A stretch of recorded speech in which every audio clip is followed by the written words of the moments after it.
The MTA is about to add parking. Is it at your station? Euro has arrived. We'll have a special report.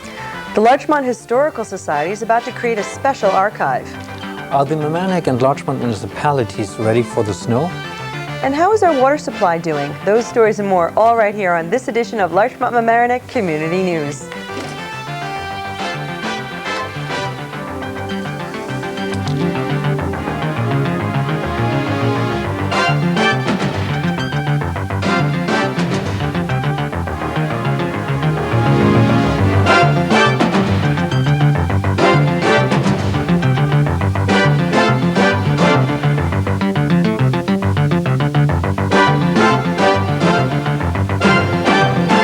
Hello and welcome to the first Larchmont Mamaroneck Community News Show for 2002. I'm Sven. And I'm Alyssha. Our top story. March 19th is Election Day in Larchmont Village, with the announcement by Village Mayor Cheryl Louis that she would not seek re-election. The outcome in the March 19th election is less predictable. 4 positions will be filled in this election. The Republicans have already announced who their candidates will most likely be. Incumbent village trustee Ken Bialo will run for mayor. Michael Wiener and Liz Felt, who are seeking trustee positions, join him in the campaign. Wiener is a 24-year veteran volunteer firefighter in Larchmont and was chief of the department for 3 years. Felt is the founder of Larchmont United for Commercial Harmony and a resident for more than 40 years. The Republicans are going to hold their caucus on January 29th. Marion White, who chairs the Republican Party in Larchmont, told the Times weekly newspaper, quote, "I feel no one in the village has worked harder than Ken Bialo or has had a firmer grasp on the issues facing the village now." End of quote.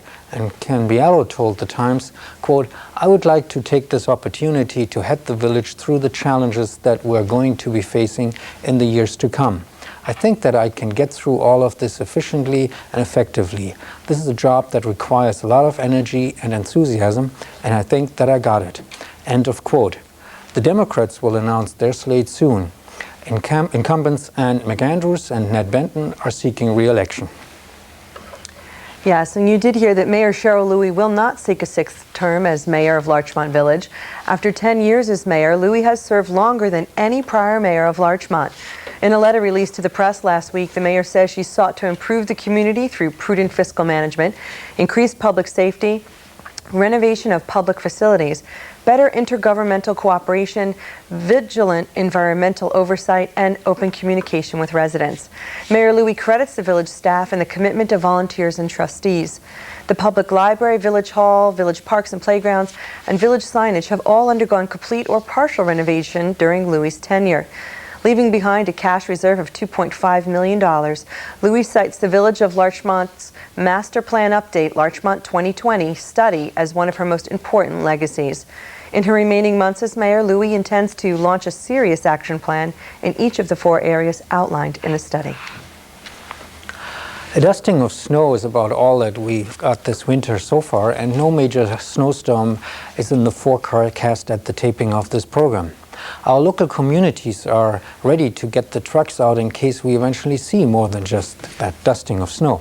Larchmont has stocked 300 tons of rock salt and 50 tons of sand. Larchmont Superintendent Joseph Bedard told the Journal News, "All the trucks are ready, the salt's ready, the plows are ready. We always are well prepared." End of quote. And in Mamaroneck, acting village manager Leonard Verastro said, quote, "So far so good. We've got our fingers crossed, but we can't complain about the effect on the budget so far." End of quote. The village increased its snow budget by $21,000 to $151,000 after the storms during last year's winter depleted the budget allotted to snow removal and salting of the roads. The town of Mamaroneck has not increased its budget for snow removal. The town purchased 2 new plows, and town administrator Stephen Altieri told the Journal News, quote, "Should there be a big storm, the men and the equipment and the machines are all there and ready. I think residents are used to us responding quickly and getting everything cleared up as soon as we can. So we'll see what happens." End of quote. Well, Mamaroneck Village is still seeking a village manager. The position has been vacant since last October when Michael Blau left to take a similar job in Briarcliff Manor. Former Rye City Manager Frank Culross has been sitting in for Blau on an interim part-time basis until a permanent replacement can be found. The Mamaroneck Village Manager Search Committee has been interviewing candidates and is hopeful to send their recommendations to the Village Board of Trustees, who will conduct interviews before the final decision is made. The Mamaroneck Larchmont Human Rights Commission held its annual awards ceremony last week at the LMC Theatre in Mamaroneck. The awards are given in honor of Dr. Martin Luther King, Jr. The Human Rights Commission bestowed an award on former Larchmont Mayor Kenneth Wanderer. Also honored was the 5th grade class at Chatsworth School in Larchmont. The class raised more than $100,000 for local residents who lost family members in the terrorist attacks on September 11. Well, 2001 was a busy year for our local municipalities. IKEA's decision to abandon its plans to build a New Rochelle right on our borders, the departure of Larchmont's Grand Union, and improvements made on Mamaroneck Avenue are just the highlights of a very busy year. Of course, even with changes in village politics, water contamination, labor disputes, limits on waterfront development, and noise pollution, nothing impacted us more than the terrorist attacks of September 11th. Larchmont and Mamaroneck lost several residents in the tragedy, and in response, the villages and town came together to help in any way they could. Happy New Year, Larchmont and Mamaroneck, and here's to happier times as well. We've had a beautiful fall and good weather and hardly any rain. No snow, and the good weather just seems to continue into January. But it looks like that there's a price to pay for the abundance of sunshine. As we did not get the usual amounts of rainfall in the fall and the beginning of the winter season, the levels of the water reservoirs are now at a low. As a consequence, Westchester County and New York City officials have issued a drought watch. Early in December, the New York State Department of Environmental Protection issued a drought warning for 11 counties, including Westchester. Reservoirs are at about 40% of capacity, and that is 32 percentage points less than is normal for this time of the year. Under drought watch, residents are asked to voluntarily reduce their consumption of water. To save water, officials recommend to use dishwashers only when they're full, to take shorter showers or shallow baths, to fix leaky plumbing, to not run the water when shaving or brushing your teeth, for instance. For additional information on saving water, you can go to www.westchestergov.com. A known sex offender living near the Hommocks Middle School in Mamaroneck may be moved. The State Division of Parole is trying to relocate Glenn Nance, a 44-year-old convicted sex offender living at 98 Hommocks Road in the Hommocks Park Apartments, after a number of parents and residents complained about the safety in the neighborhood. Nance is the first person to move to the town under the state's version of Megan's Law, adopted in 1996, which requires sex offenders to register with the local police department. Convicted in 1995 for sexually abusing an 86-year-old woman in New Rochelle, Nance is under electronic surveillance and visited by a parole officer twice a week. He is a level 3 sex offender, which is used to designate people considered high risk and potentially violent. Parents of students at the Hommocks seem to have mixed reactions about relocating Nance. Some feel he poses a risk, while others want him to have a chance to reintegrate into society.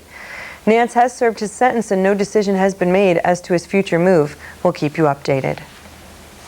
Metro-North Railroad has embarked on a 4-year, $22 million program to improve parking at railroad stations in Westchester, Rockland, and Putnam counties. In Mamaroneck, Metro-North Railroad has a narrow land strip to build additional parking. The railroad will also reconfigure the existing lot and plans to pave an undeveloped area. The total space count in Mamaroneck comes to 574. 32 new spaces will be added, 209 spaces will be improved.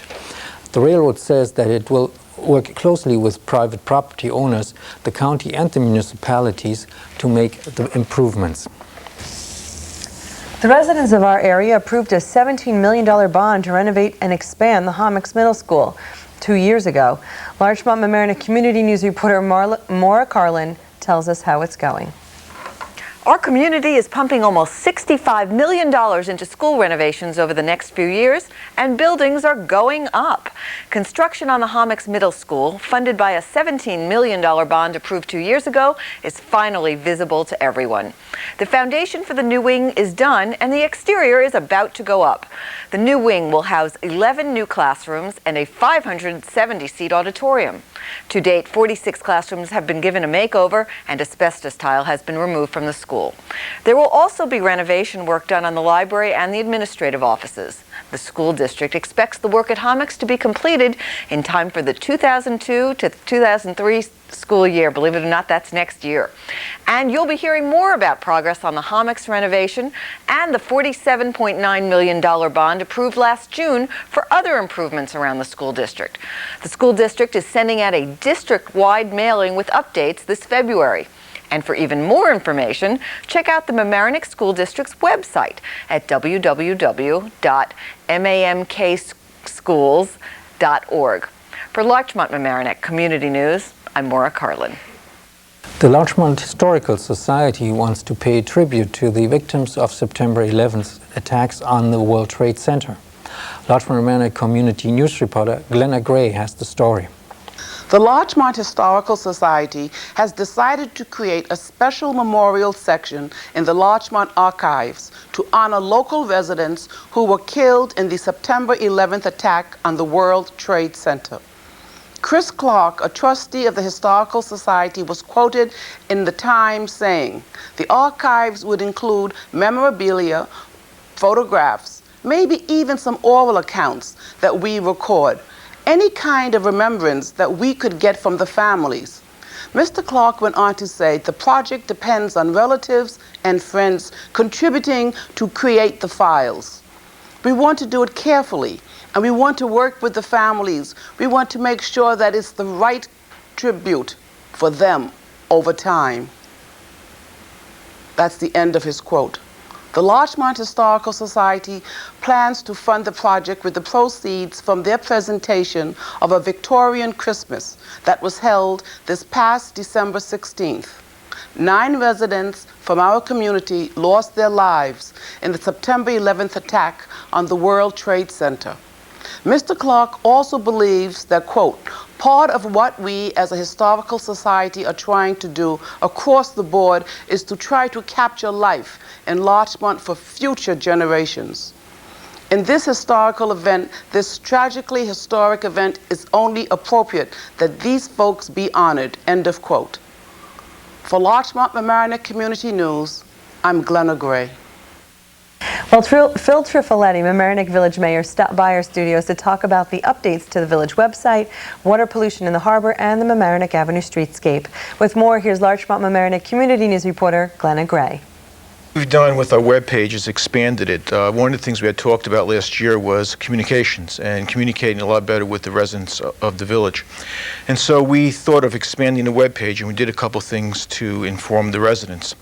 One of the things that we did was we put a page out there called the Streetscape. And as you know, we're doing a wonderful streetscape redesign down in the village.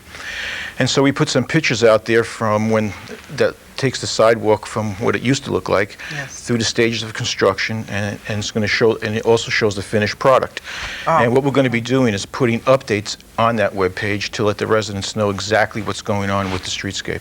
Oh, they can tune in and see when the tree is going in. Yes, they can. How many trees will there be now? Well, we took out 40 trees and we're replacing them with 80 trees. 80, and that Yes. will not affect the lighting. It should not. Oh, They're good. going to only grow to a certain height, and it's going to make the street look absolutely beautiful. And will these trees help our pollution, or do we have a pollution problem?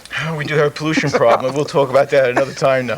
Another thing that we did was we also put a new web page up on Harbor Island, and we have 1 or 2 items out there now, and it's going to be updates on Harbor Island. It's going to talk about pollution at the harbor, do's and don'ts.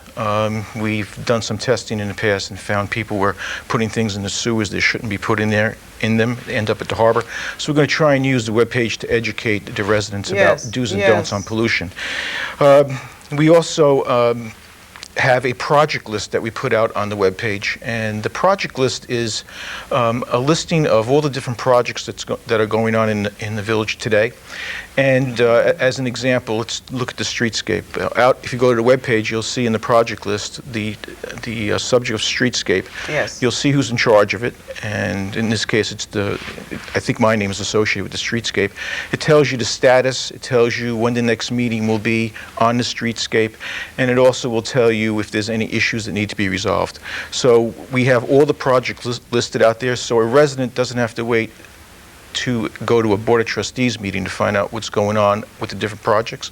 They can just go out to the web page and get up to date pretty quick by looking at the information that's out there. Right, for those people who have computers. For those people who have computers. Yes. The other thing we also did was we also have the meetings for the month that we have in the village, whether it be the Board of Trustees meetings or the Mamaroneck Community Task Force meetings, etc. And for the Board of Trustees meetings, we've expanded that section to show the different topics that will be covered at each meeting. As an example, this coming Monday, there'll be a Board of Trustees meeting in which we're going to talk about the budget. When does your Board of Trustees usually meet? Twice a month, usually the second and fourth Monday. Second and fourth Monday. Right, and it starts at 7:30 in the evening. Yes. But you can go out to the webpage now and you can get an idea of what the major topics will be at the meetings. Also comes the agenda. You can see the agenda before you go. Exactly. The important subjects of the agenda will be on it. Oh, so it's that's pretty good. exciting stuff. And, Yes, yes. And it's a way for us to communicate with the residents, which is, you can never over-communicate. Right. Yeah. Right. Well, I'm So glad that's where you we are. came in. How about volunteers? Well, we are forming a lot of different committees. We'll be forming committees on pollution. We'll be forming committees on Harbor Island and what to do with land use down there. And we'll be looking for a lot of volunteers to join those committees. And so if anybody has resumes out there, they can send them in to us, and we'll be glad to put them on a committee. Must the person be over 21 or over 18 or?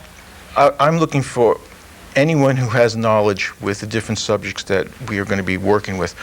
Probably over 18 would be preferable, but we won't limit it to over 18. If there's youngsters who want to join us, we have plenty of things to do. As of January 1st, Europe's new currency is in the hands of consumers in 12 European countries. People in Finland, Ireland, the Netherlands, Belgium, Luxembourg, France, Germany, Spain, Portugal, Italy, Austria, and Greece are part of the Eurozone. There are a number of notes and coins, obviously, in various denominations, and we are showing them on the screen right now. All the coins have a common side and a national symbol on the other side. Coins issued in the Netherlands show the Queen, and those issued in Spain, the King of Spain. You may still have some French francs or German marks or one of the other currencies that are replaced at home. You can still use them in the European countries until the end of February, but if you're not traveling there, you can exchange them at a bank that handles foreign currencies or take them to an American Express travel office or a Thomas Cook office.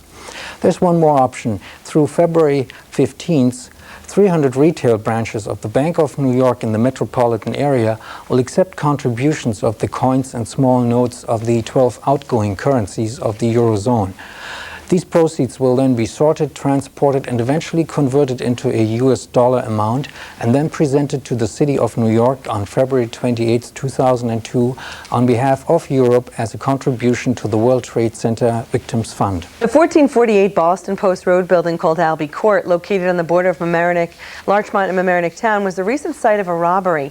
Two armed men invaded an apartment in the building, pistol-whipped one man, and stole more than $4,000 in electronics and cash.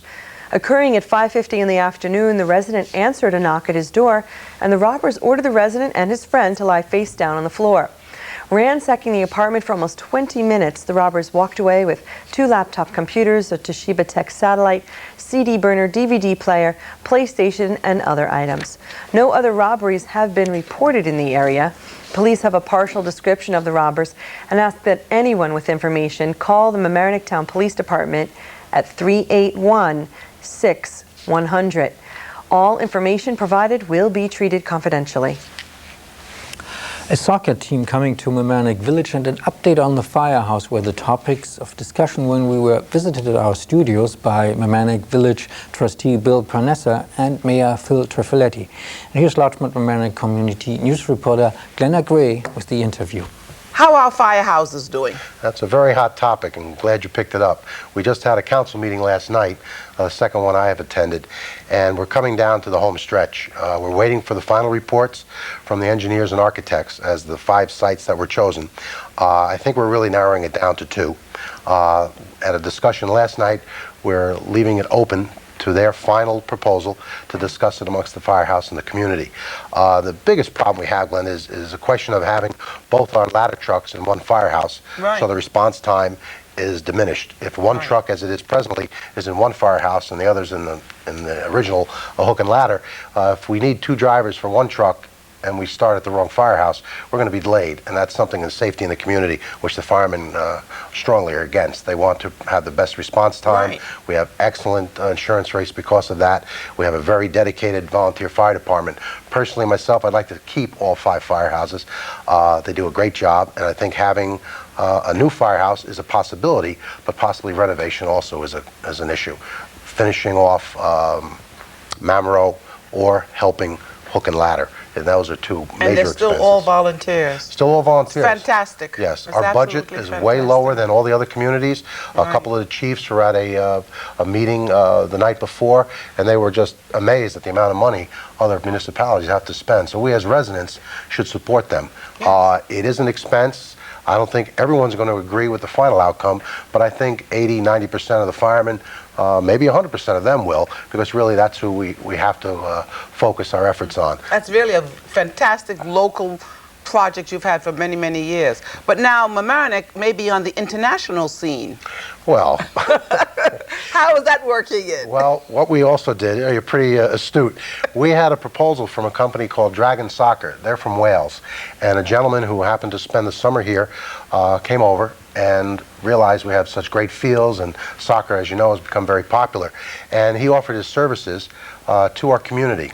And it was kind of a grassroots type thing where he came, and we really didn't solicit him, he solicited us, and he made a very nice proposal. There is some hesitancy in the community, I understand that, but being an ex-soccer coach, I felt that would have really enhanced my program. I always finished second, I never could be first, so possibly they could have taught me a few tricks. We're doing the final stages of their business protocol and investigating their background, but I think we're going to be able to offer something in the recreation area for 2 weeks in March. But they also are going to educate the parents, the coaches, and the soccer players as to the proper decorum. So we will not have... I'm glad you said that. So they won't have fights as they do in hockey and other places. No, but in England and places after the... Oh, yes. No. After the soccer games... I don't think we'll have 10,000 people in a soccer match. No. But, no, exactly. But they're very aware of, let's say, the popularity of soccer, and with the World Cup coming up and the United States being very heavily involved again, the men's team is doing well, the women's team always, and since we have a very good, strong soccer league, I think it would be a great addition, so I hope we'll be able to offer that to the community. What's happening with our pollution problems?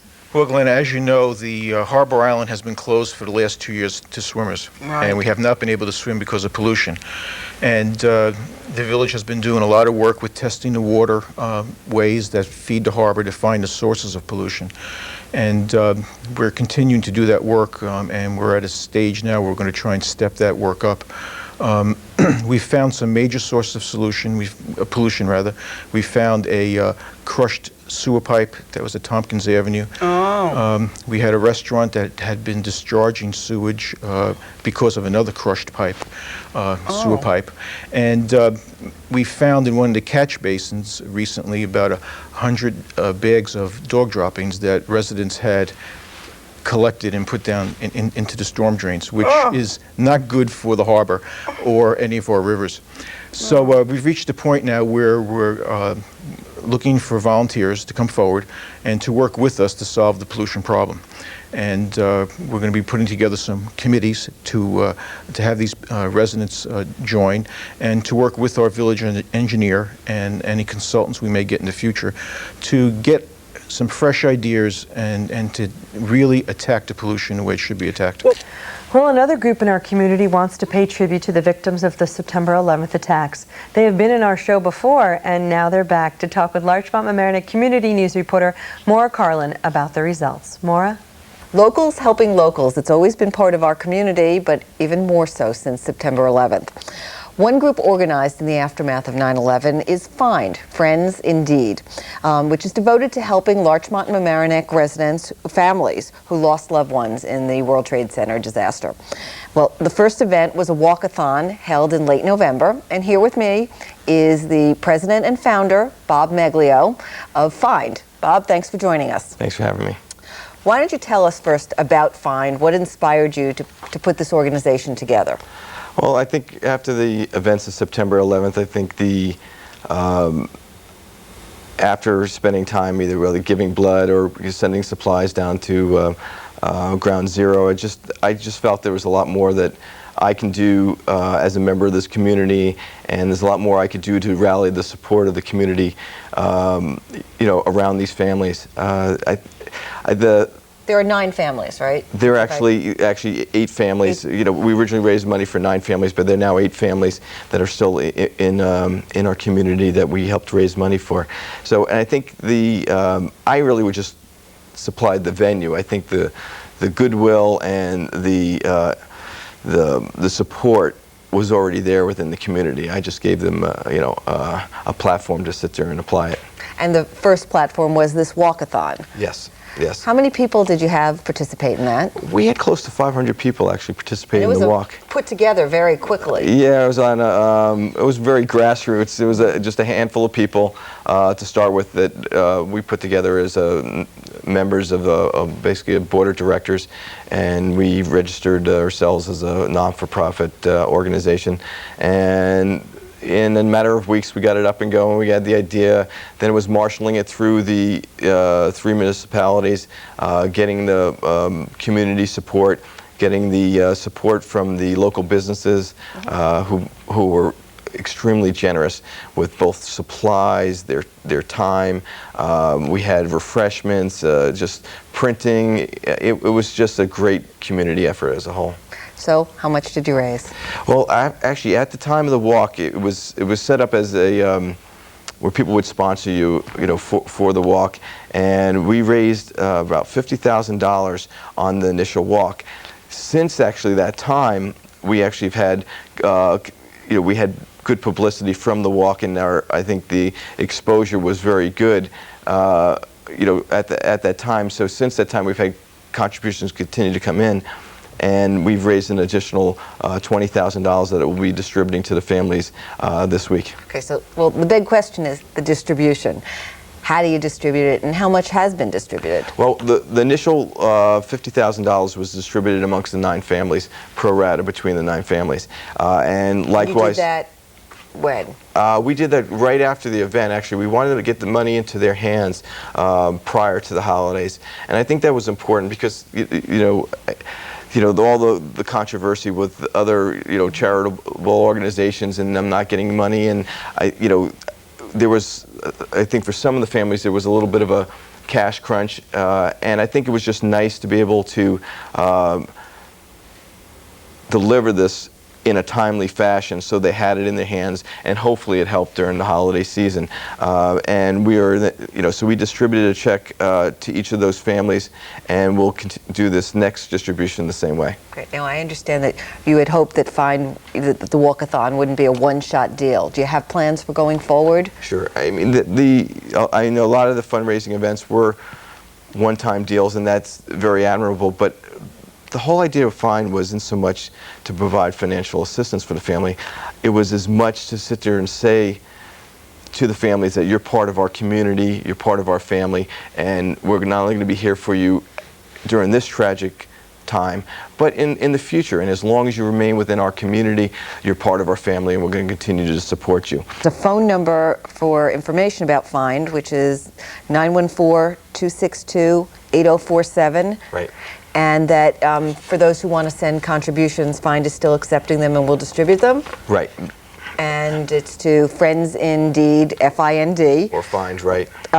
P.O. Box 178, Larchmont, New York, 10538, but we'll also put that up on the screen. Great. for you. They can also tune into our website. We continue to change the website. The website will post a calendar of events, upcoming events.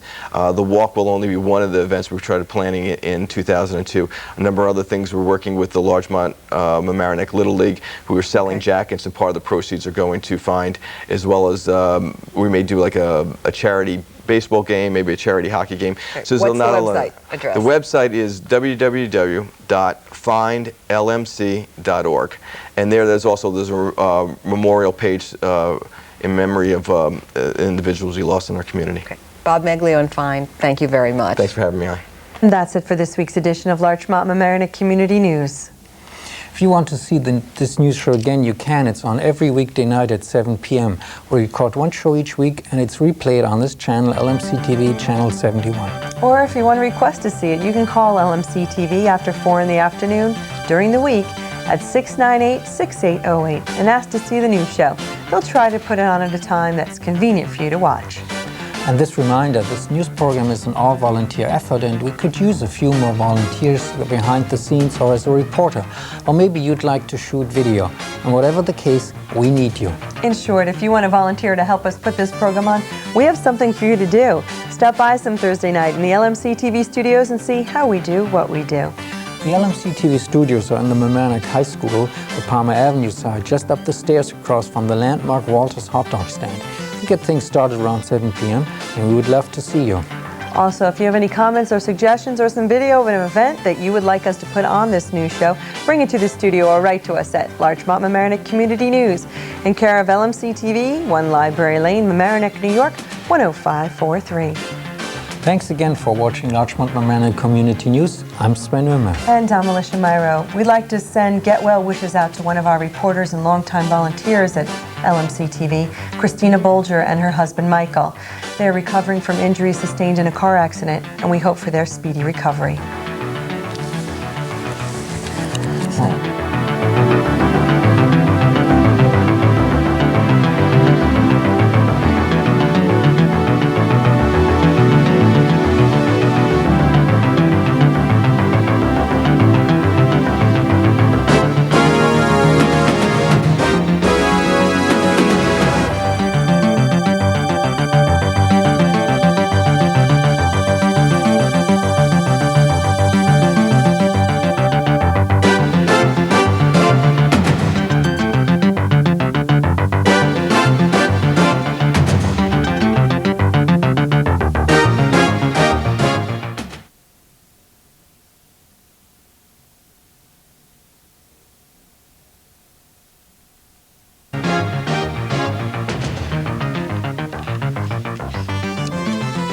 Stefan Kaczynski, a 4th grade teacher at Murray Avenue School, will be in our studio with some interesting news. And water pollution is on our minds, and we've got a couple of stories for you. Jan Northrup, president of the Larchmont Historical Society, will also be with us. The Village of Mamaroneck has come out with their preliminary budget. We'll have the details. And the town of Mamaroneck is looking to clean up Larchmont Gardens Lake. Those stories and more all right here on this edition of Larchmont Mamaroneck Community News.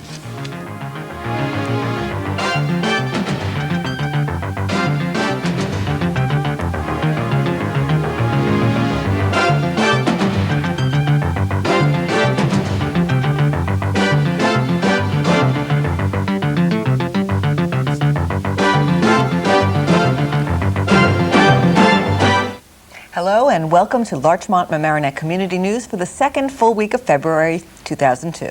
I'm Maura Carlin. And I'm Alyssha Myro. Our top story. There is no love in tennis. Well, at least not at the winter tennis courts in Mamaroneck Village.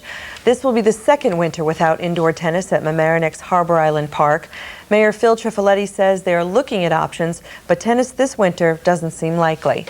As you may recall, Peter Kaplan, president of Harborview Racquet Club, began operating tennis bubbles in Harbor Island Park in 1984. When his contract expired in 1999, the village began looking for proposals for a new multi-sport dome and made a deal with Sport Time. Kaplan claimed to have the right of first refusal based on a clause in his contract and took the village to court.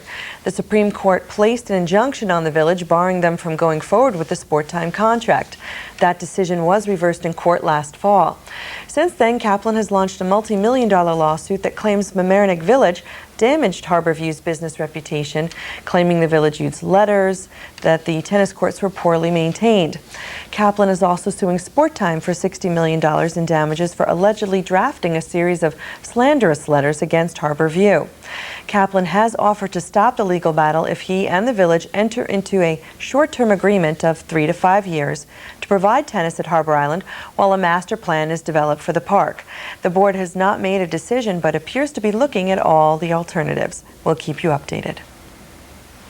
The Village of Mamaroneck is responsible for the Regatta condominiums. So says a New York State Supreme Court justice in refusing to dismiss claims by the housing complex against the village.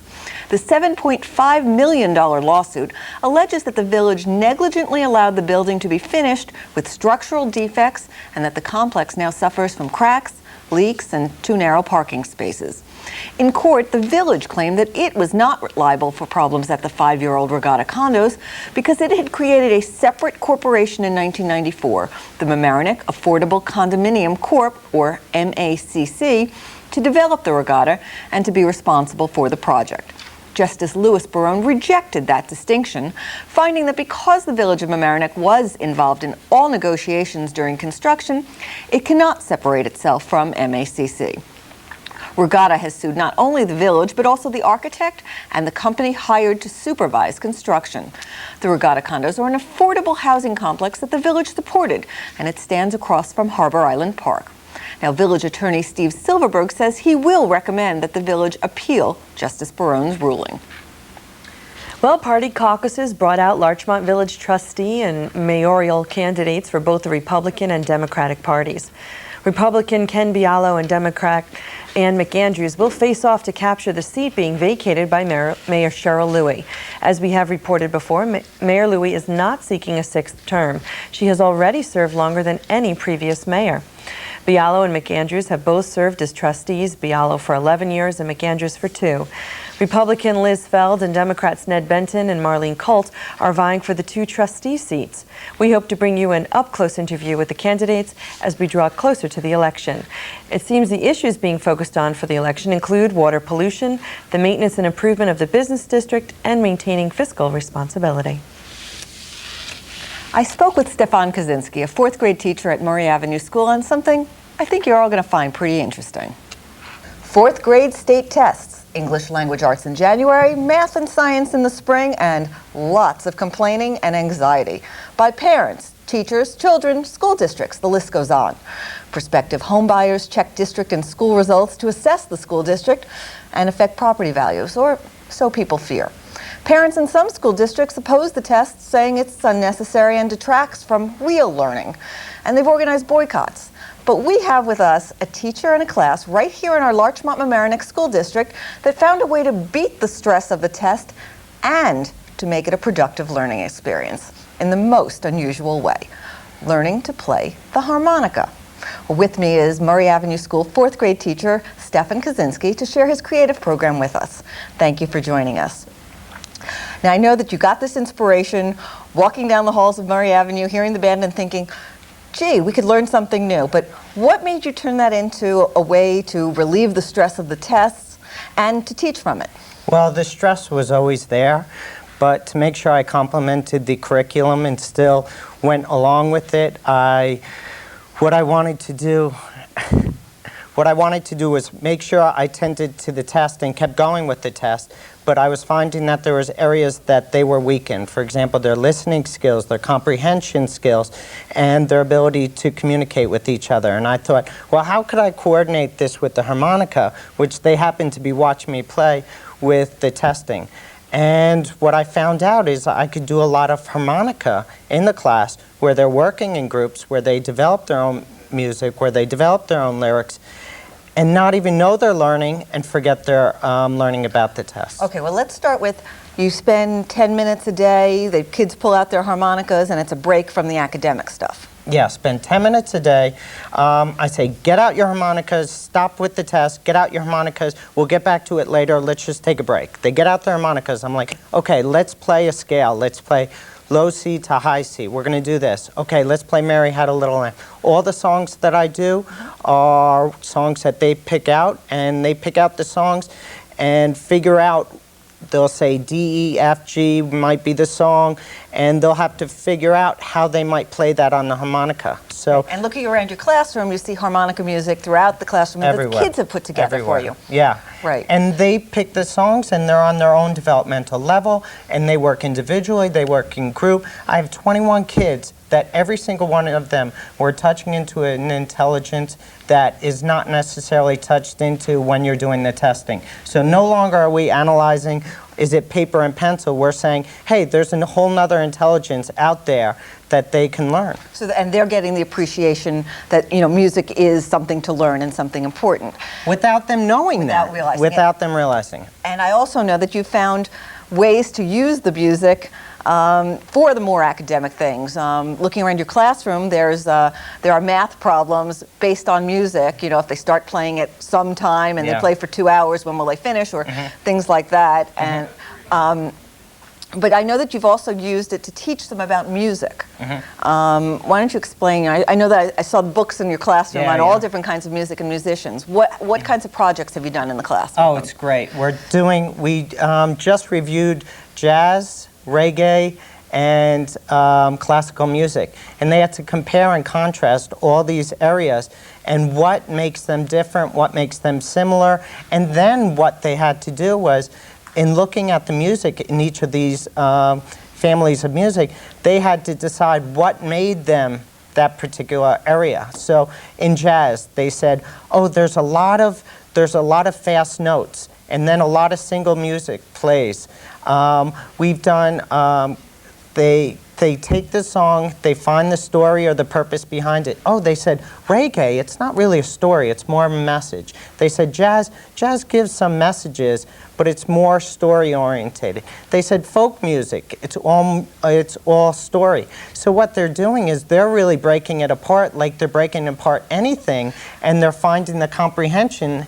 They're comprehending and then analyzing and then taking it apart. So how is this useful when you're taking the test? Okay, so one huge part of the test is a listening section. There's 3 days of testing. One part is listening, where I'm finding that the kids really lack in their listening skills. So what we do is I'll play a piece for them, and I say, okay, what was the main problem in this song? Who is the main character? What are the characteristics or the elements in this? And they'll break it down. And they'll say, hey, what was in it? The same as the test does. The test, I read a selection, I read it once, they listen, I read it again, they take notes, and they have to answer questions. Same thing I'm doing with the music, okay? So they can really relate to it without thinking they're taking the test. Well, it's a wonderfully creative idea. You said they've been learning to play for, is it 2 or 3 months now? Since the end of November. Okay, because we're going to get to listen to some of their music. Okay, so let's go from middle C blow to high C blow. 1, 2, 3.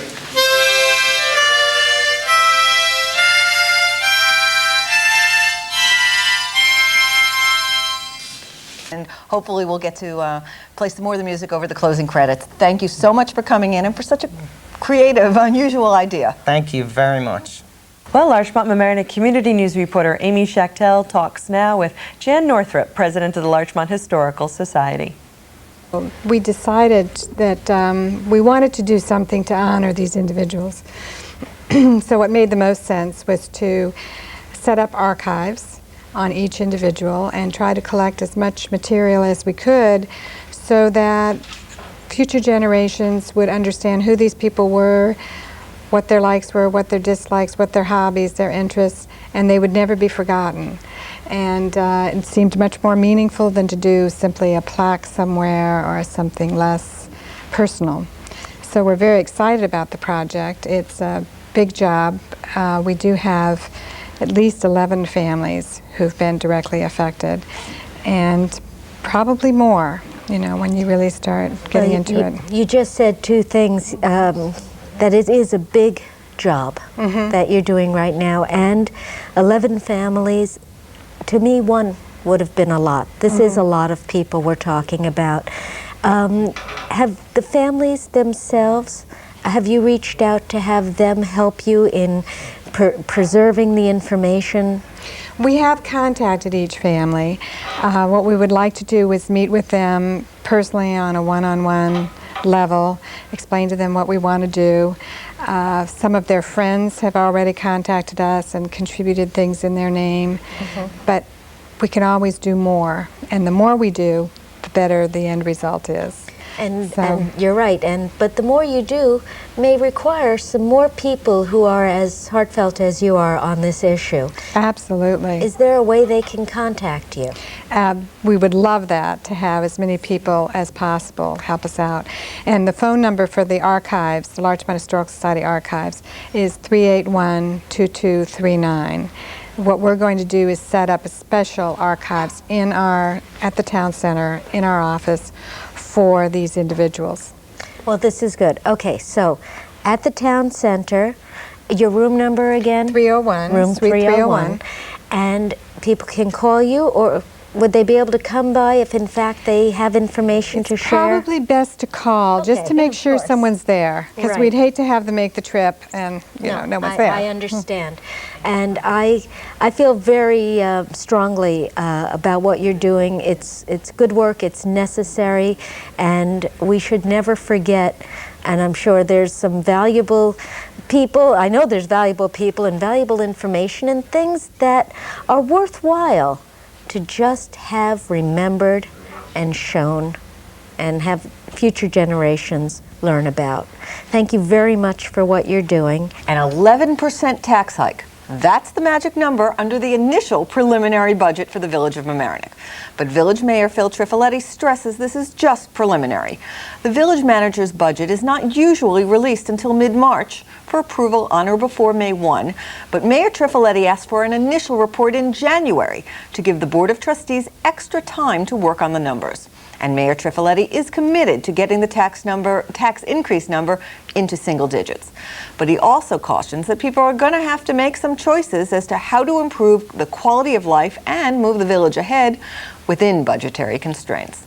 And that includes getting some community feedback earlier in the process.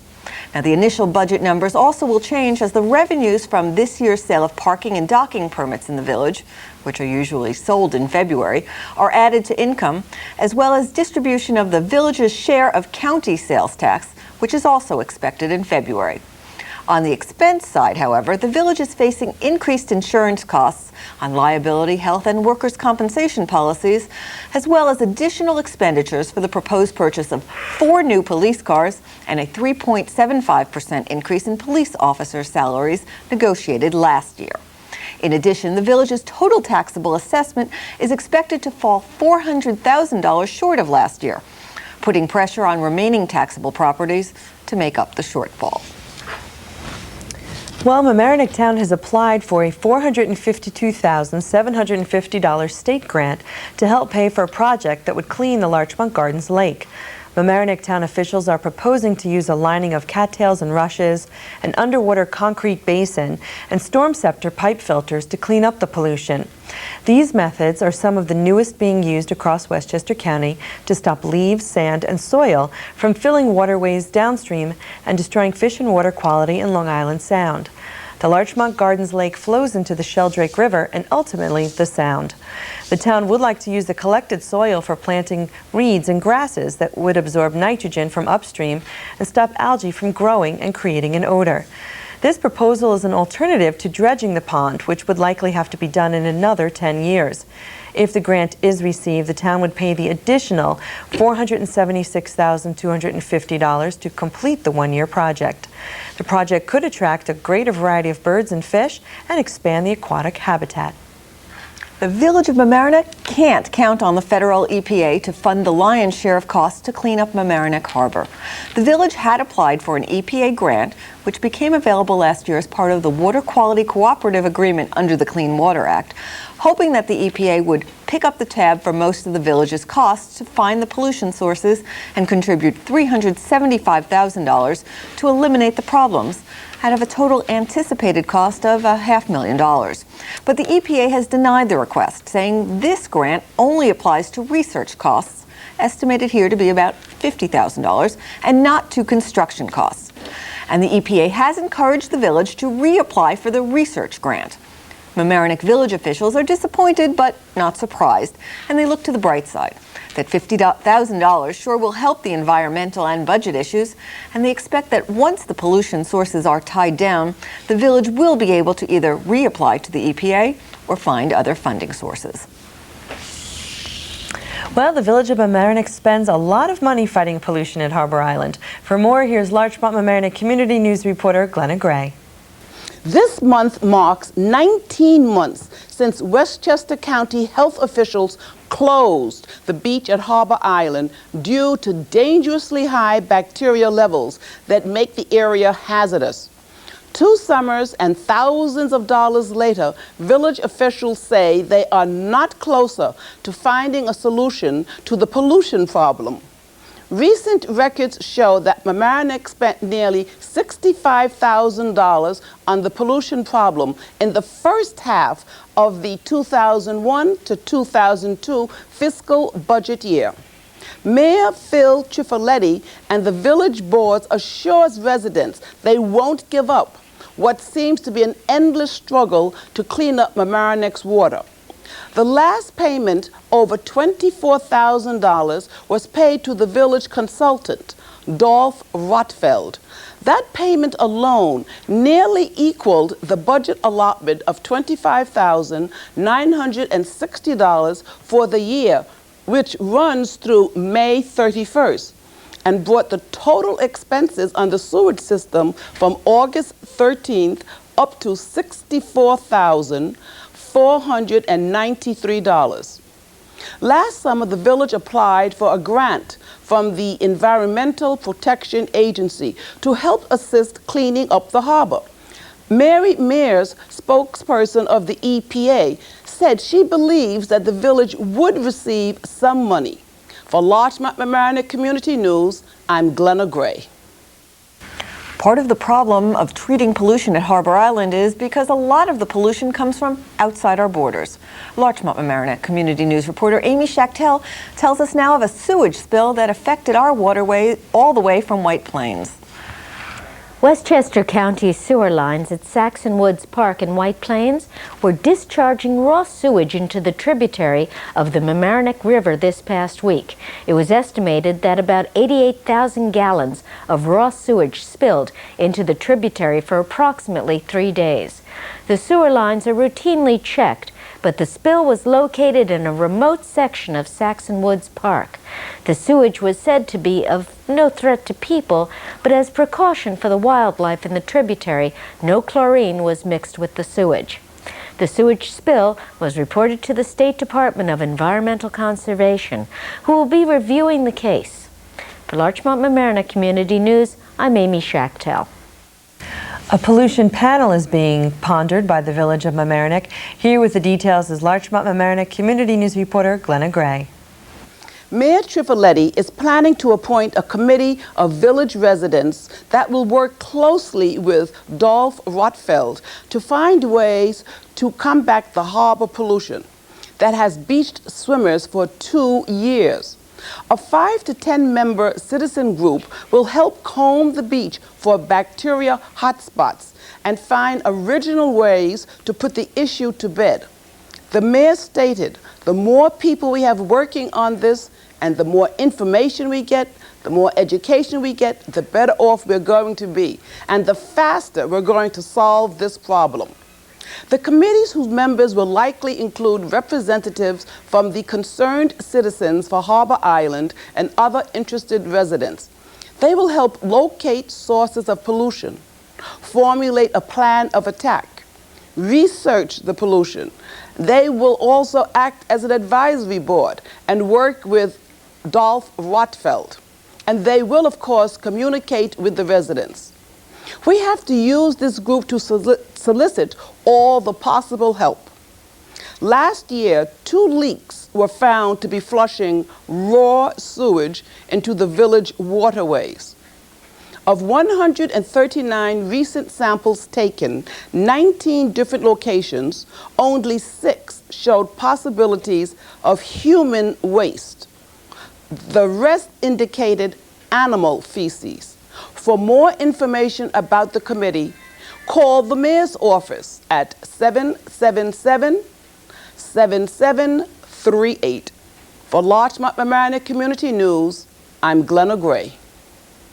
And that's it for this week's edition of Larchmont Mamaroneck Community News. If you want to see this news show again, you can. It's on every weekday night at 7 p.m. We record one show each week, and it's replayed on this channel, LMC-TV, channel 71.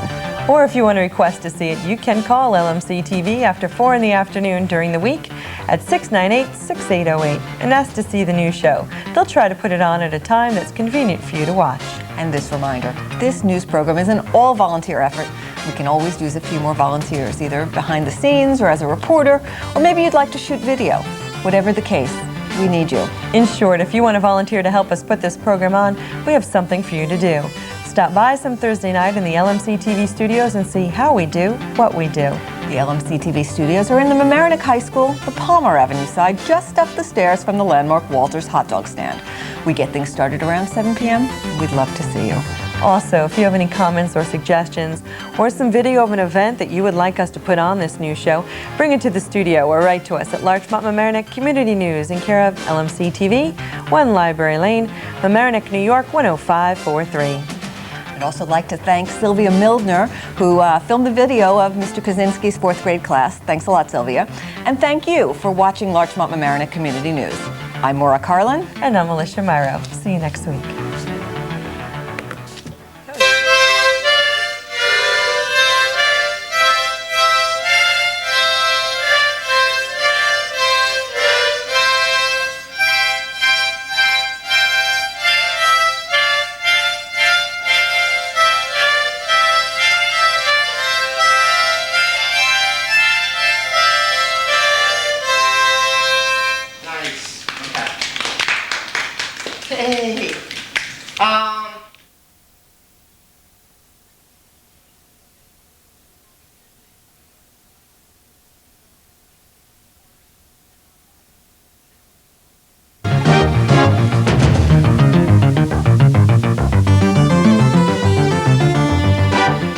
Mamaroneck student brings a gun to school. Mayor Cheryl Lewis stops by to talk about the future. More news on the spray grounds at Harbor Island Park. What is to become of the Manor Inn in Larchmont? And the LMC-TV is holding its annual video contest. Those stories and more all right here on this edition of Larchmont Mamaroneck Community News.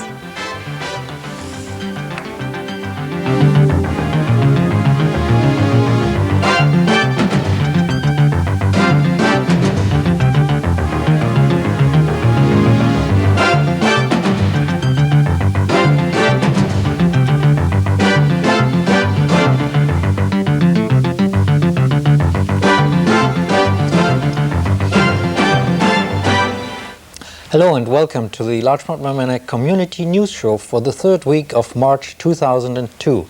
I'm Sven Oehme. And I'm Alyssha Myro. Our top story.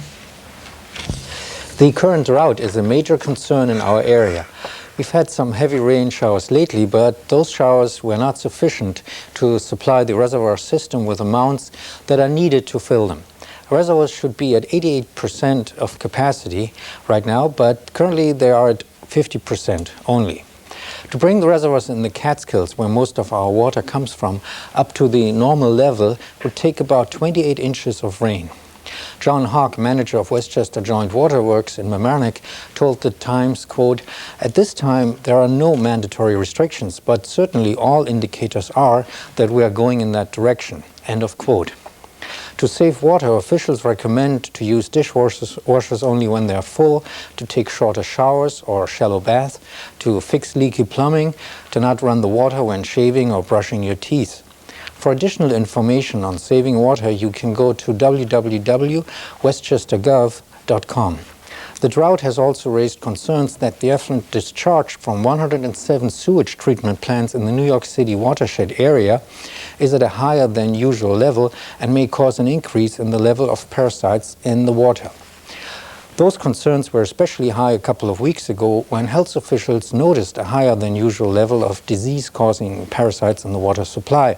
In the meantime, those levels have returned to normal and below normal. Water experts do not see that the inflow from water treated at sewage treatment plants would raise the level of bacteria or parasites in the water.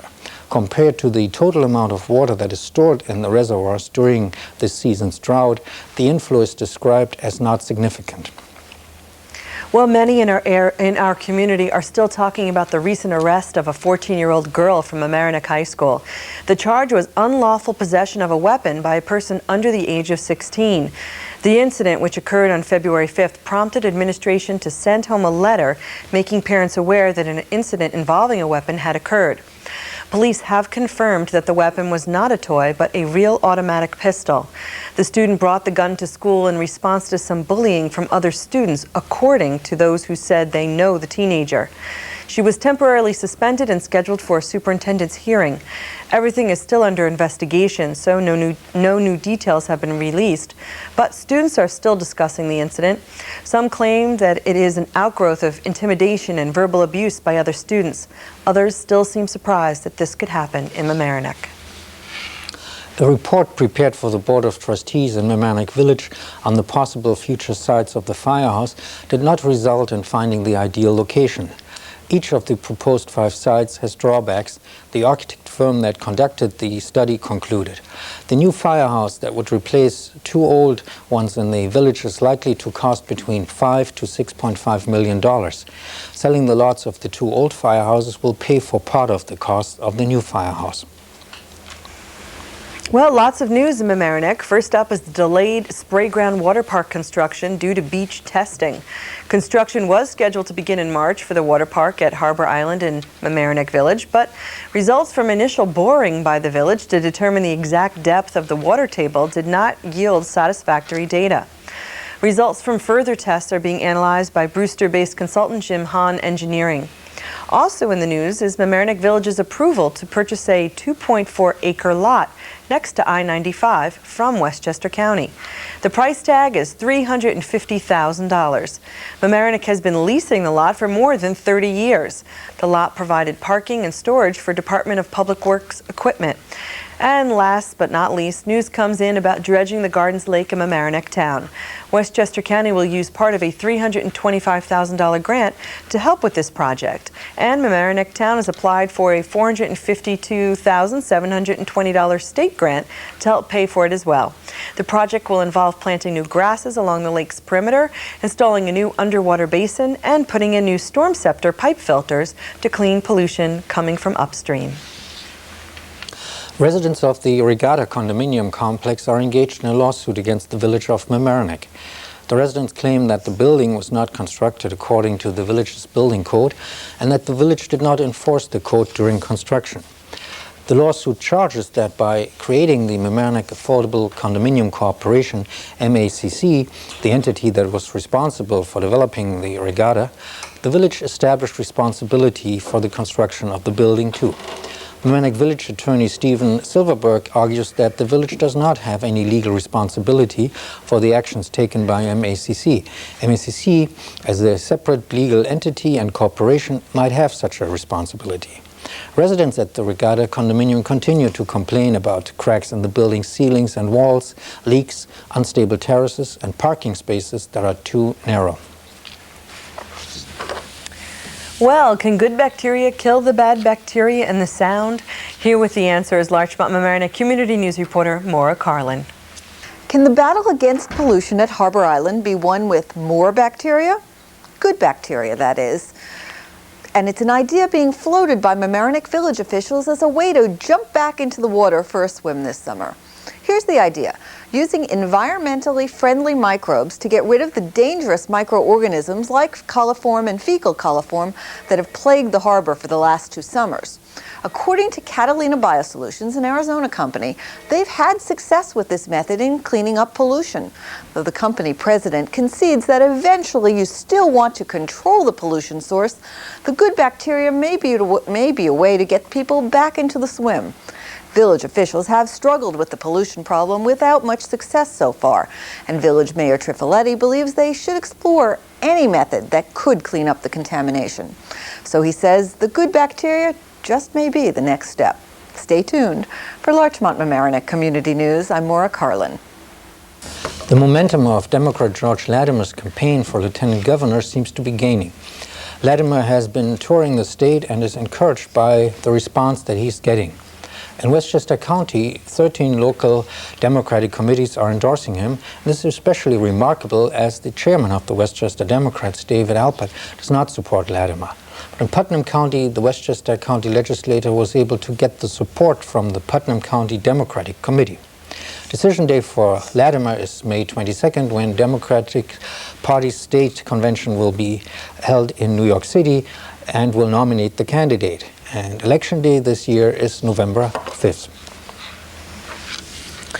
Well, there is a new 185-unit apartment complex being talked about from Mamaroneck Town. Larchmont-Mamaroneck Community News reporter Glenna Gray has more. Mamaroneck Town is always considering ways to increase the tax base. One way possible for the future would be to allow a 185-unit apartment complex to rise on Madison Avenue. Presently, the town collects approximately $120,000 in taxes from 4 businesses located there. By developing the property and erecting a new apartment building, it would provide more living space for families and create a new tax base. A proposal for a 6-story luxury apartment building on Madison Avenue would offer rental apartments ranging from $2,200 a month for a 1-bedroom to $3,300 for a 3-bedroom. If approved, the building would provide 380 parking spots. The existing business would remain with new facades to match the new building. An outdoor plaza with a fountain and park benches is also proposed for the site. Councilman O'Deniro stressed the importance of incorporating some affordable units into the project. For Larchmont-Mamaroneck Community News, I'm Glenna Gray. The village of Mamaroneck has chosen a new village manager. Larchmont-Mamaroneck Community News reporter Maura Carlin has the details. The new Mamaroneck Village Manager is in. Sanford Miller is his name, and he takes the position vacated by Michael Blau last October. Mr. Miller comes to Mamaroneck with prior municipal experience upstate. He served as city manager of Geneva, New York, with a population around 14,000 from 1993 to 2000. And his last post was as executive director of the Newburgh Industrial Development Agency and Local Development Corporation in Orange County, New York. We join the village in welcoming Sandy Miller. For Larchmont-Mamaroneck Community News, I'm Maura Carlin. What is going to happen to the Larchmont Manor Inn? Here with the story is Larchmont-Mamaroneck Community News reporter Glenna Gray. The future of the Manor Inn and Manor Park has not been answered.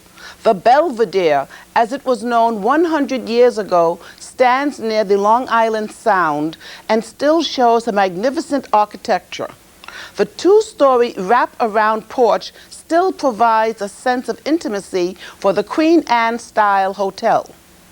The inn has been residence for older people since the 1960s.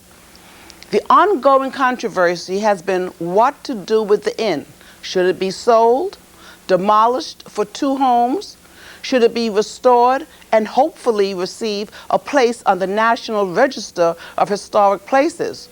Or should the Bethel homes be allowed to use it as an assisted living facility? The Bolton family has owned the building for 50 years, but can no longer give their time to the residents. Another use could be the conversion to condos, which then would maintain the 18th century appearance. The family has brought a suit against the village of Larchmont regarding the use of the property. We will keep you updated. For Larchmont-Mamaroneck Community News, I'm Glenna Gray.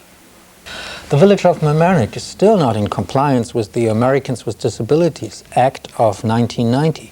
Larchmont-Mamaroneck Community News reporter Maura Carlin tells us why.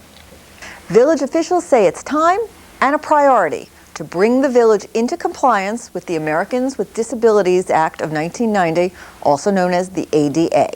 Nobody seems to know why Mamaroneck Village did not finish a transition plan by the July 1992 deadline set by Congress, but village officials insist this must be one of their top priorities when the 2002 to 2003 budget is drafted. And the numbers are significant. It's expected to cost around $700,000 over the next 5 to 10 years to make the village ADA compliant, including installing proper curb cuts on sidewalks throughout the village and making Village Hall handicapped accessible. Village officials still need to come up with a plan and prioritize how to best make it happen in the budget. For Larchmont Mamaroneck Community News, I'm Maura Carlin. As you know, Village of Larchmont Mayor Cheryl Louie is stepping down this year after 10 years of service to our community. Larchmont Mamaroneck Community News reporter Amy Schachtel spoke with her about what the future holds. Mayor Louie, I am so happy to have you here with us tonight. I want to congratulate you on your 10 years as the mayor of Larchmont. I know you'll be leaving office on April 1st, and it's been the longest term that a mayor has ever held. In the village, and for me, 14 years on the village board altogether, 4 as a trustee before I became mayor. Well, the village has thrived in your hands. Oh, thank you. I would like to know, what do you see for the future of the village of Larchmont? I think some of the things that are facing the village include the question of open space. Can we find a few more fields and places for our children to play and for ourselves to play, as well as looking ahead to this economic downturn, see what effect it has on the village. And people are very concerned about the size of homes that people are building, the build out, and that's a whole large zoning question. As well as the business district. That's probably the next big physical infrastructure project ahead, to do some upgrading in the business district. Well, looking back again at your 10 years, what do you consider some of your greatest accomplishments? Well, I think first and foremost that I was able to maintain the ambiance and standard that our forefathers set. Larchmont was created in 1891 by a group of people that wanted a hands-on government run by the people who live there. They called the Larchmont Yacht Club members at the time the Millionaires Club, and they served as their own fire department. And then they became the president. There was a president, not a mayor then. And so they became the government of the village of Larchmont. And it was important to me to carry on that real strong community feeling. And so within that, I felt that openness, approachability, and being representative of all of our concerns as a community came first. And then I tend to have a lot of energy, and so we constantly had at least 3 or 4 projects going at all times. One would address rebuilding something or fixing something. One would be tackling new pieces of legislation. On the rebuilding and fixing, we did Village Hall, we did the library, we fixed the Public Works yard. On legislation, we passed the leaf blower ban. We started recycling. We rezoned the waterfront. I mean, there were lots of laws that we did. And so it was that kind of energy that went into almost every aspect. We also reorganized a lot of the departments, the fire department, the Department of Public Works. So I know, as well as many of the citizens here know, that there are many other accomplishments. The list is much bigger than the small bit that you just shared with us. I want to thank you for doing all that you've done and having the energy, being the person you are, with the insight that you've had. You've made it a much better place for all of us. I must ask you another question. Coming to your particular future, it is brought to my attention that you may be moving to the town of Mamaroneck. Is that so? And if it is in the village of Mamaroneck, do you think you might be getting involved in the local politics there? I think I'm going to take a sabbatical. If I've worked, served 14 years in academic terms, that would have entitled me to 2 sabbaticals. So I'm going to take at least a summer off. I am interested in public service and in serving again in the future in an elected position. I'm also serving on the board of a global international organization that's just wonderful. It's called World Learning. They support the Experiment in International Living, college students abroad, and they're doing a lot of social justice and democracy building in countries around the world. So Well, I know there's a lot going on. anything that you get involved in will be a successful endeavor. Thank you so much for joining us tonight, and thank you for all you've done. Oh, thank you. It's been a real pleasure. Thanks. It's time once again for the LMC-TV annual video contest. Here with the details is Larchmont Mamaroneck Community News reporter Glenna Gray. The third annual Anything Goes short video contest is on. The grand prize will be a video camcorder. The winner will be announced during the awards night at the Emlyn Theater, 8 p.m. Wednesday, May 8th. The short video contest is open to anyone who works, lives, or goes to school in Mamaroneck or Rhinebeck. The categories are kindergarten through 8th grade, high school, and adult. The video should be 30 seconds to 30 minutes in length. Short documentaries, music videos, excerpts from larger works can be submitted. No pornography or anything that is slanderous or libelous. The deadline for the contest is Monday, May 6th. For more information, call 381-2002, extension 202, or check out the website at www.lmctv.org. For Larchmont Mamaroneck Community News, I'm Glenna Gray. Jerry Hogan Kaplan, director of Dynamic Beginnings Child Care Center in Larchmont, stopped by our studios to talk about an upcoming LMC-TV special program about child care safety prevention. Here is Larchmont Mamaroneck Community News reporter Amy Schechtel with more. Tell me a little bit about Dynamic Beginnings, because no one knows it better than you. Yes, this program started in November, and it's, of course, for preschool children, and we do a nursery school routine, which enables them to do many different kinds of creative things, and through play. They're really learning through play. And I am, doing it either, I'm available either all day for those people who need all day, or I have half day as well. And how large a support system do you have? I have,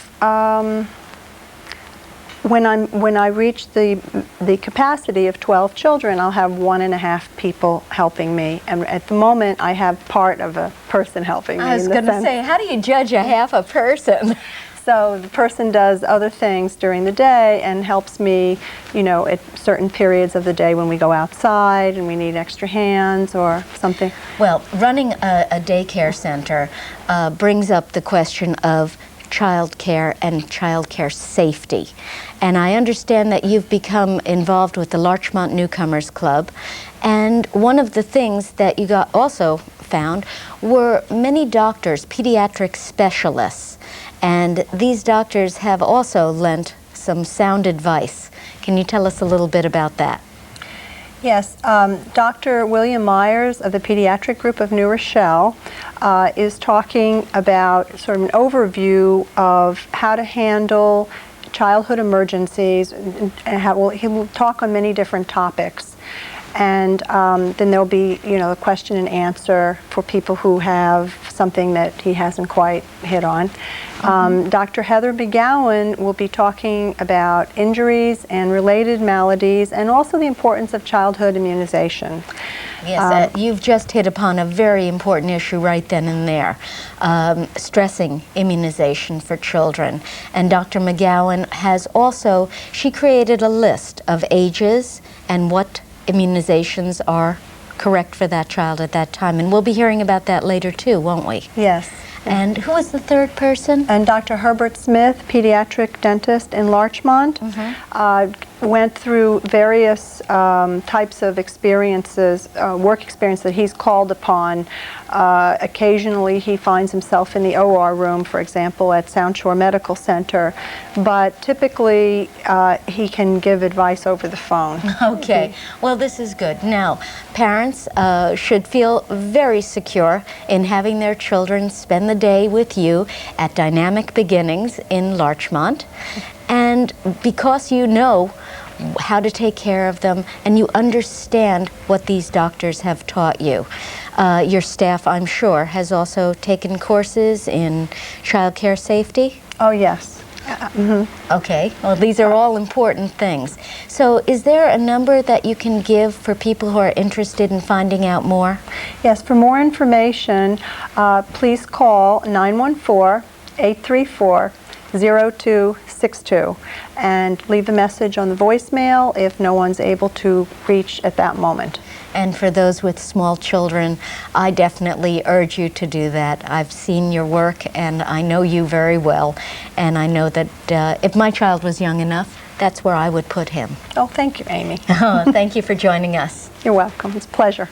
And that's it for this week's edition of Larchmont Mamaroneck Community News.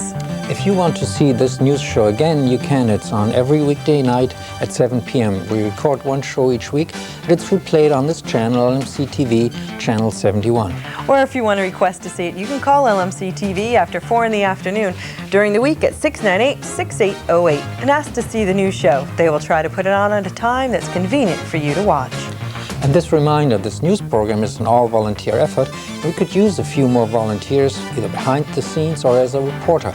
Or maybe you'd like to shoot video. Whatever the case, we need you. In short, if you want to volunteer to help us put this program on, we have something for you to do. Stop by some Thursday night in the LMC-TV studios and see how we do what we do. The LMC-TV studios are on the Mamaroneck High School, the Palmer Avenue side, just up the stairs across from the landmark Walter's hot dog stand. We get things started around 7 p.m. and we'd love to see you. Also, if you have any comments or suggestions or some video of an event that you would like us to put on this news show, bring it to the studio or write to us at Larchmont Mamaroneck Community News, in care of LMC TV, 1 Library Lane, Mamaroneck, New York, 10543. Thanks again for watching Larchmont Mamaroneck Community News. I'm Sven Oehme. And I'm Alyssha Myro.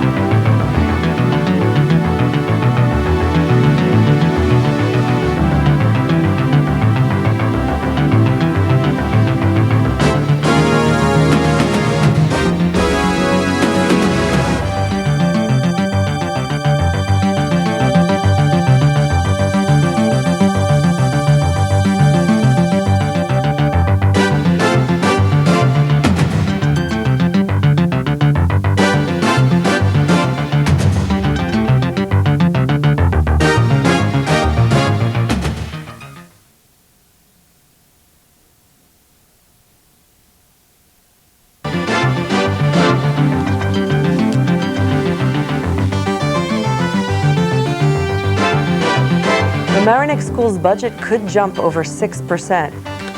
I-95 traffic nightmare, I'll have a report. There's a new website for seniors. Cablevision steals away the Yankees and has the public crying foul. And the Mamaroneck school system plans to appeal the calculator suit it lost. Those stories and the Larchmont election results, all right here on this edition of Larchmont Mamaroneck Community News.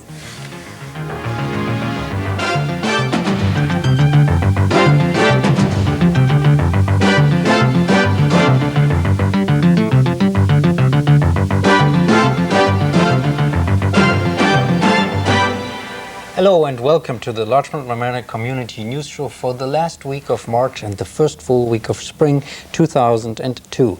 I'm Sven Oehme. And I'm Alyssha Myro. Our top story? Well, for the first time in over 22 years, there is a Republican mayor in the village of Larchmont, and more importantly, the first time in a long time, the Republicans have the majority on the Larchmont Village Board. Ken Bialo, who has been a trustee in the Village of Larchmont for over 11 years, was voted into the mayor's seat by 115 votes. Mr. Bialo won over his Democratic challenger, Ann McAndrews, 1,003 votes to 888 votes for McAndrews. Incumbent Ned Benton, who was unsuccessful in his attempt for another term as trustee, received 936 votes. Republican newcomer Liz Neuer-Feld captured the most votes of any candidate with 1,009 votes. She will be joined by Democrat Marlene Colbert, who received 1,007 votes from the community. Ms. Colbert beat out Republican Mike Weiner, who received 825 votes. The outcome of the Larchmont election will leave the board with one empty seat, the one vacated by Ken Bialo when he was elected mayor. According to law, Mr. Bialo will have the right to pick who will succeed him as trustee. When the new board takes over on April 1st, the Republicans will have a 3-to-1 majority on the Larchmont Village Board. If Mr. Bialo elects a Republican to replace him as trustee, the Republicans will have a 4-to-1 majority. Stay tuned. The good weather in January helped Metronorth to achieve good on-time performance numbers for January 2002. Metronorth trains on the New Haven line had an on-time performance of 98.8% for the AM peak period and a 99.0% on-time performance for the evening peak period. A train arrives on time when its arrival time is within 5 minutes and 59 seconds of schedule. The on-time performance percentages of the New Haven line were higher than the system-wide performance for the month of January.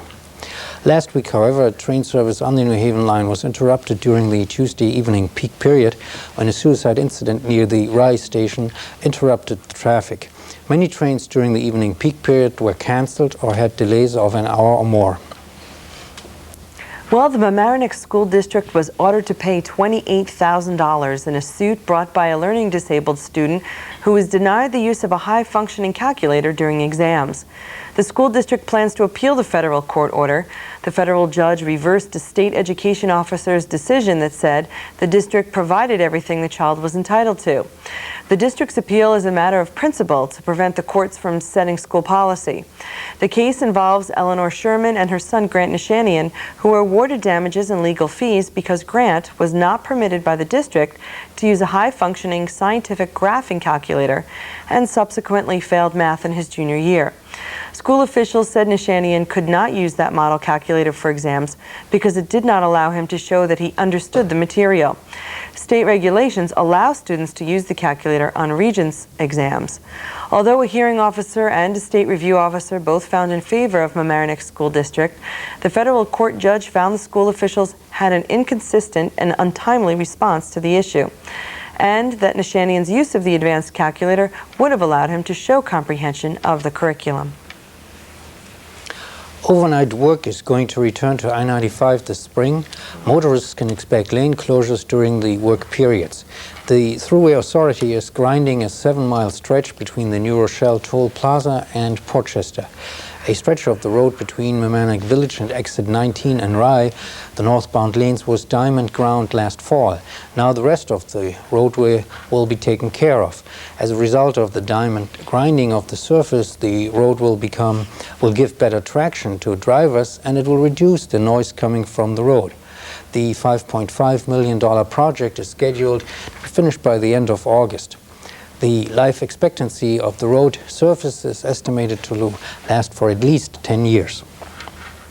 Well, there's talk in the Village of Larchmont that Tony's Nursery on Boston Post Road may be up for sale. The 3.8-acre property is one of the last large open spaces in Larchmont that can be developed. The Village of Larchmont is interested in the property to use it for parks and playing fields. Another party that seems to be interested is the French American School. Currently, it operates 2 sites in our viewing area where 600 students are educated from pre-kindergarten through 10th grade. Tony's Nursery owner, Ginny Rodriguez, told the Times newspaper, quote, "I suppose if the right person were to come along, we would consider selling. I know there's been a lot of interest in buying this lot, and there have been many rumors about this place being for sale for the past 5 years. But I can assure you we are open for business." End of quote. Yes Network is a new sports network. 60% of Yes is owned by Yankee Nets, the parent of the Yankees. But not everybody is watching the new network. There is a dispute between Cablevision System Corporation and Yes. Cablevision is the local cable service provider in our area. Cable companies have to pay for the sports networks that they feature on their cable system. Those costs usually run between 80 cents to $2.90 per subscriber per month. Cablevision argues that Yes Network wants to charge triple or quadruple the rate of what other networks charge them. Cablevision does not find this acceptable. Not being shown on Cablevision is a problem for Yes. First, Yes would lose a significant portion of the subscriber fees that it expected from the market. Second, 3 million subscribers of Cablevision will not be able to watch the commercials that advertisers have paid for on the Yes network. The big question is, what are consumers going to do? They could switch to satellite television. By doing so, they would lose local channels like the LMC-TV channels. Eventually, there might be an agreement between Cablevision and Yes Network, but it's likely that it's going to cost consumers more to watch the Yankee games in the future. Well, it's that time of the year again. Mamaroneck schools have released their new school budget, and here with the details is Larchmont Mamaroneck Community News reporter Maura Carlin. Next year's proposed Mamaroneck school budget is in, and if approved, it calls for a 6.4% tax rate hike in the 2002 to 2003 fiscal year. Under the $75.6 million budget, taxpayers would pay $450.26 per $1,000 of assessed property value. For the average home assessed at $20,000, that means taxes of $9,005, an increase of $541 over this year. The reason for the increase is in part a multi-year plan to repay the $49.7 million worth of bonds taken out last year to fund 5 years of school construction projects around the district. The proposed budget also includes tax rate projections for the next 2 years and anticipates a tax increase of about 7.5% for 2003 to 2004 and a 5.5% increase the following year.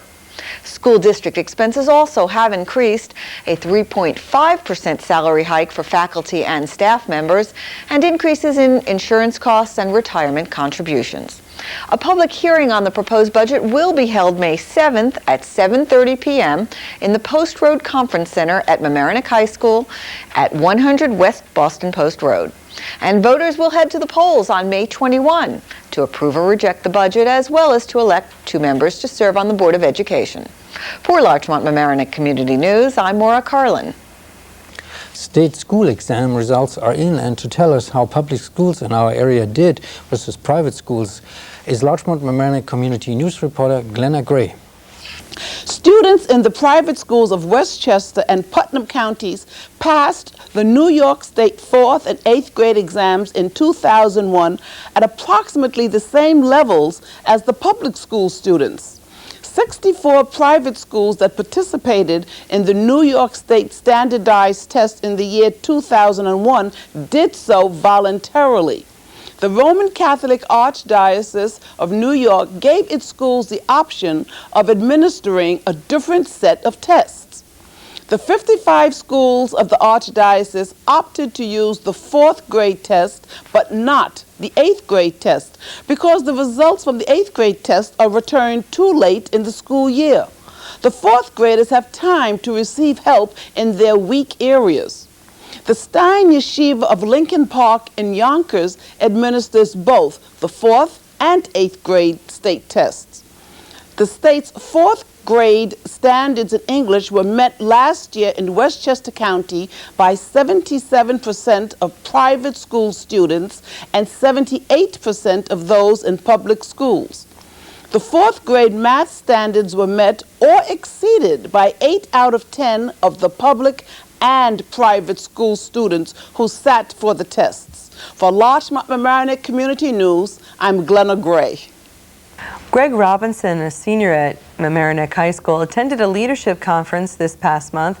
Larchmont Mamaroneck Community News reporter Amy Schechtel has more. Mamaroneck High School senior Greg Robinson recently attended the National Young Leaders Conference. The conference was held in late February in Washington, D.C. The NYLC is a leadership development program for high school students who have shown leadership potential, as well as scholastic merit.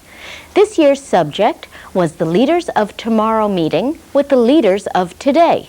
Mr. Robinson joined 350 other students from across the nation. The students participated in various activities. These activities included meetings with senators or members of their staff to discuss current issues, attending a panel discussion with journalists at the National Press Club, and they also took part in a series of leadership skill-building workshops. Mr. Robinson, who is a resident of Larchmont, is a member of the Westchester County Youth Council, the National Association of Parliamentarians, and the Westchester County Youth Board. We here at Larchmont-Mamaroneck Community News would like to congratulate Mr. Robinson on his selection to the conference. For Larchmont-Mamaroneck Community News, I'm Amy Schachtel. What causes someone to commit suicide? Here are some answers as Larchmont-Mamaroneck Community News reporter Maura Carlin. As if parenting wasn't tough enough, new findings published in the Journal of the American Medical Association show a high correlation between suicide attempts and bad childhood experiences. Researchers at the Centers for Disease Control and Prevention found that physical, emotional, and sexual abuse and other adverse experiences during childhood increase the risk that a person will attempt suicide. According to the report, the risk of attempted suicide increased 2 to 5 times with adverse childhood experiences in any category. And 7 or more such experiences increase the risk of a suicide during one's youth 51-fold, and an adult suicide attempt 30-fold. Now, researchers hope that by identifying and treating those affected by adverse experiences, suicides hopefully can be prevented. For Larchmont-Mamaroneck Community News, I'm Maura Carlin. Now the seniors in our area have a special website that is devoted just for them. Here with the details is Larchmont-Mamaroneck Community News reporter Glenna Gray. The United States Administration on Aging has launched an elder care locator website at www.eldercare.gov. This website can assist senior citizens in finding services they need and want. The locator telephone service operators are said to be helpful and courteous also. If you are seeking information for seniors, you can call area code 800-677-1116 between 9 a.m. and 8 p.m. or get online at www.eldercare.gov. For Larchmont-Mamaroneck Community News, I'm Glenna Gray. And that's it for this week's edition of Larchmont-Mamaroneck Community News. If you want to see this news show again, you can. It is on every weekday night at 7 p.m. We record one show each week, and it's replayed on this channel, LMC-TV channel 71. Or if you want to request to see it, you can call LMC-TV after 4 in the afternoon during the week at 698-6808 and ask to see the news show. They'll try to put it on at a time that's convenient for you to watch. And this reminder, this news program is an all-volunteer effort. We could use a few more volunteers, either behind the scenes or as a reporter. Or maybe you'd like to shoot video. And whatever the case, we need you. In short, if you want to volunteer to help us put this program on, we have something for you to do. Stop by some Thursday night in the LMC-TV studios and see how we do what we do. The LMC-TV studios are in the Mamaroneck High School, the Palmer Avenue side, just up the stairs across from the landmark Walter's hot dog stand. We get things started around 7 p.m. and we would love to see you. Also, if you have any comments or suggestions or some video of an event that you would like us to put on this news show, bring it to the studio or write to us at Larchmont-Mamaroneck Community News in care of LMC-TV, 1 Library Lane, Mamaroneck, New York, 10543. Thanks again for watching Larchmont-Mamaroneck Community News. I'm Sven Oehme. And I'm Alyssha Myro.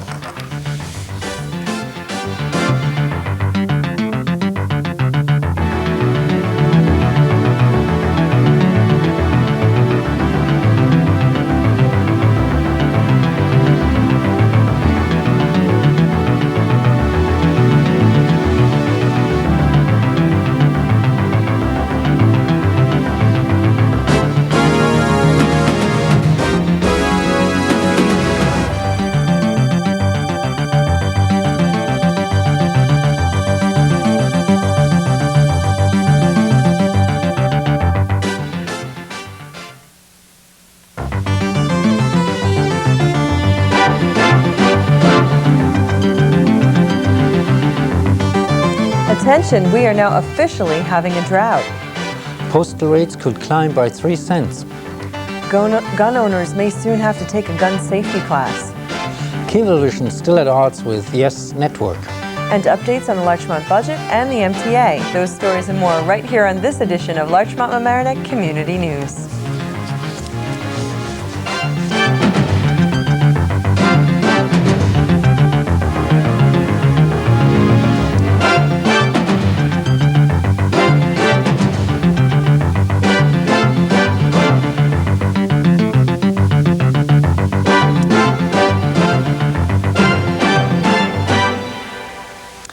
Hello and welcome to the Larchmont Mamaroneck Community News Show for the second week of April 2002. I'm Sven Oehme.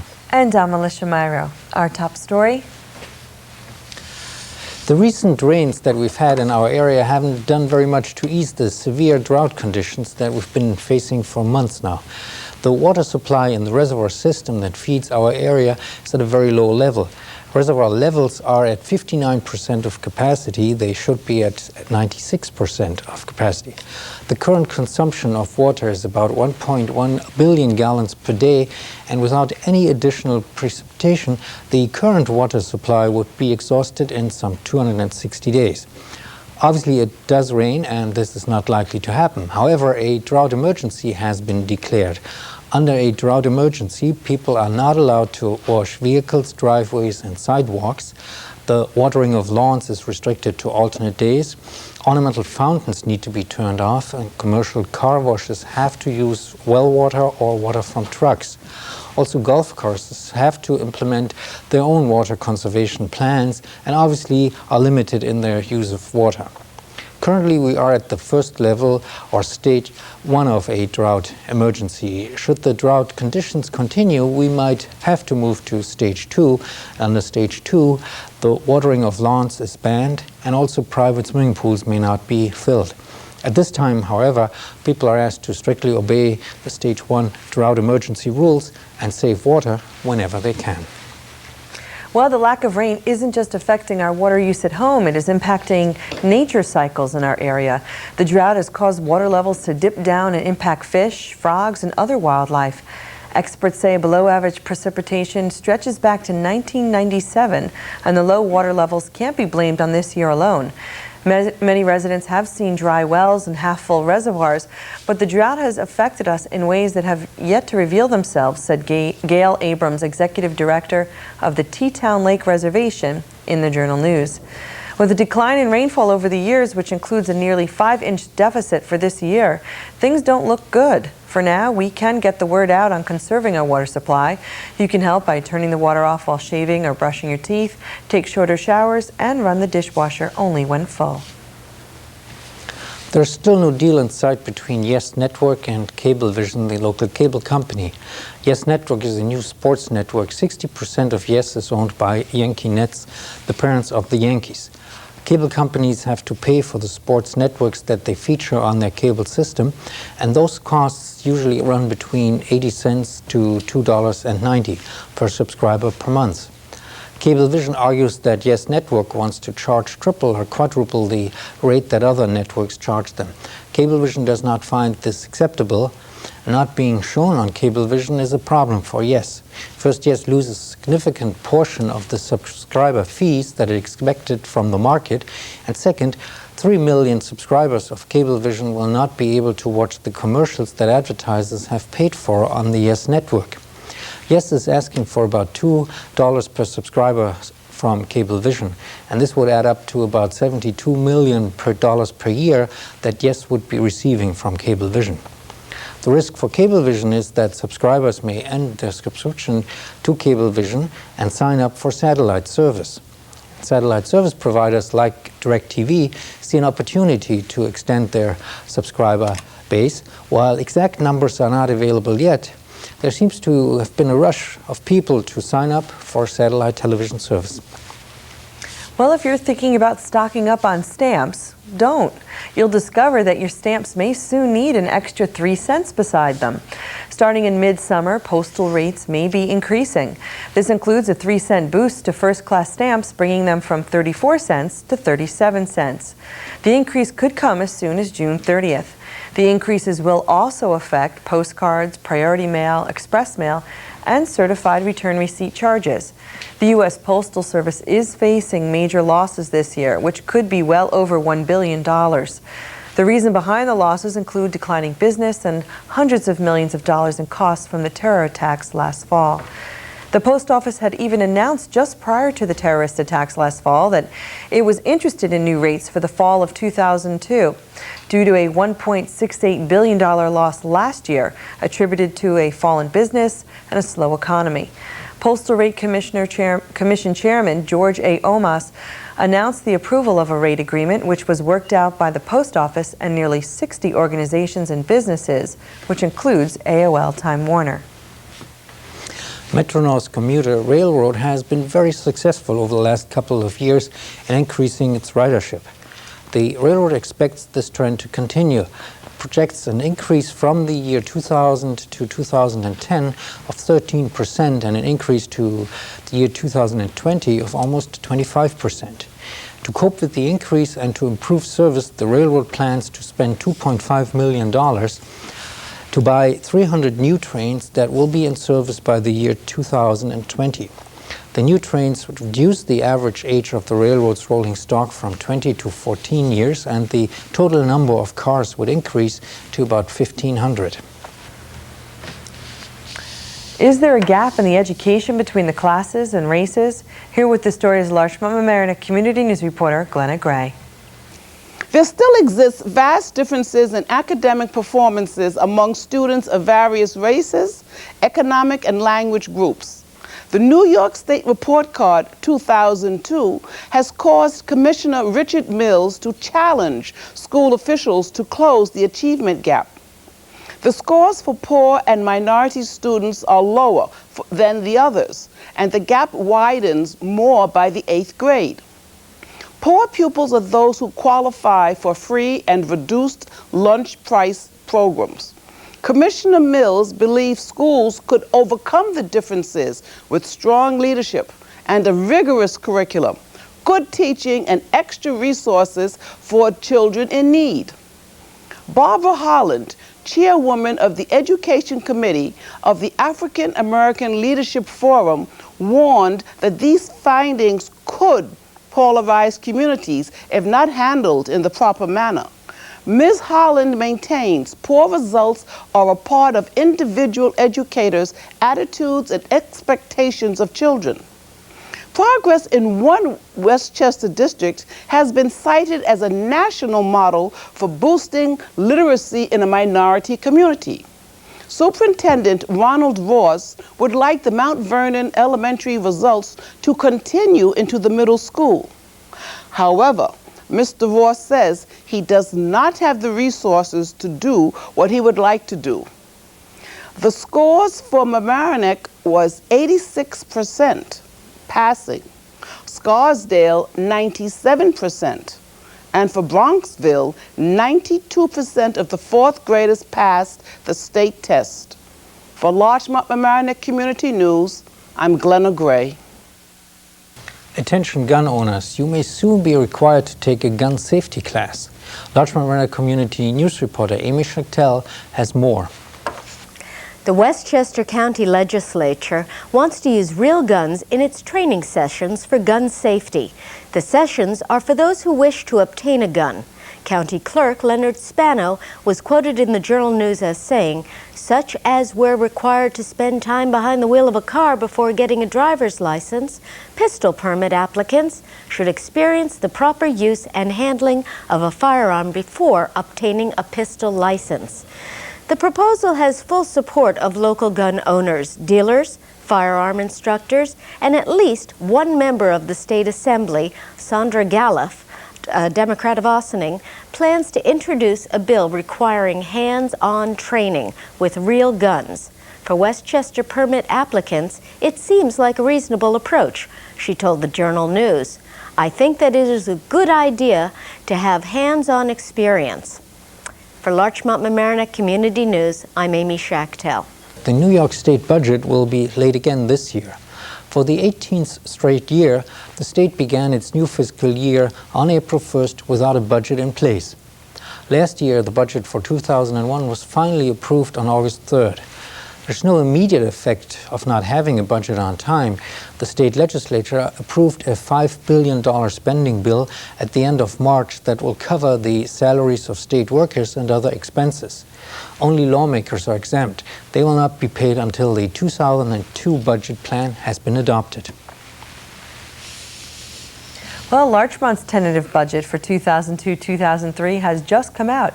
And here with a report is Larchmont-Mamaroneck Community News reporter Amy Schachtel. The proposed budget for Larchmont could raise taxes 3.2%. The new budget is set at approximately $12.9 million. This will cover increases in liability and health insurance, as well as to help pay for raises for employees in both the water and fire departments. Currently, the tax rate is $202.10 per $1,000 of assessed value, or $4,042 for the average home assessed at $20,000. The budget will also include money for 3 new police cars, and there will be a public hearing to discuss the new budget on Monday, April 8th at the Larchmont Village Hall, 120 Larchmont Avenue. For Larchmont-Mamaroneck Community News, I'm Amy Schachtel.